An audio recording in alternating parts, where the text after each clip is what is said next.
Mister Tommaso Napoli esce questa volta sconfitto dal campo di Marineo Don Carlo Misilmeri. Dici un po' cosa secondo te è mancato nell'arco dei 90 minuti? Allora,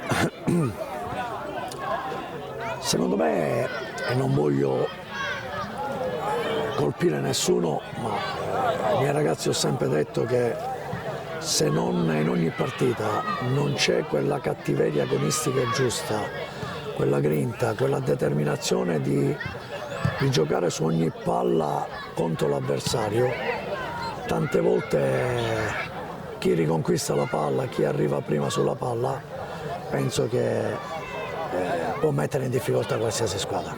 Noi oggi è mancato un po' questo, cioè che era l'anima della mia squadra che non è venuta fuori.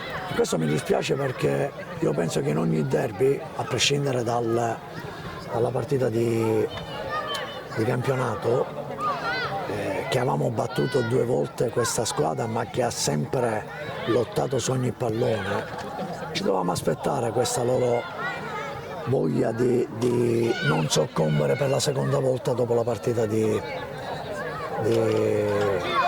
Parma, un ballo se non ricordo male. Anche noi venivamo da una sconfitta, anche se è stata una sconfitta che non meritavamo, che nell'arco di 15 minuti abbiamo dall'1-0 contro lo Sciacca ci siamo un po' divorati quello che era la vittoria dopo aver sbagliato tante palle gol. Oggi non ho visto quella cattiveria che ha sempre contraddistinto dico cattiveria agonistica, la mia squadra. E quando non si lotta su ogni pallone, i risultati se ne fanno ben pochi. Perciò mi auguro che questo sia stato un incidente di percorso e che da mercoledì ricominciamo di nuovo a menare danza, perché quando vieni da una seconda sconfitta e non tiri fuori quello che è quella personalità, allora si rischia di andare in depressione calcistica. Ecco, tra l'altro tu hai giustamente menzionato mercoledì, si torna subito in campo, Coppa. Meno male. Il caso vuole che ci sia di fronte una squadra ferita non tanto per aver perso ma per aver preso 6 gol, per carità a Gela, ma ha preso sempre 6 gol. Ma poi noi dopo incontriamo domenica anche il Gela, per cui dobbiamo guardare alla Coppa ma dobbiamo guardare anche alla partita successiva. E sappiamo che il Gela è una squadra costruita insieme all'Atletico Palermo, allo Sciacca e a qualche altra squadra per stare lassù nei primi posti.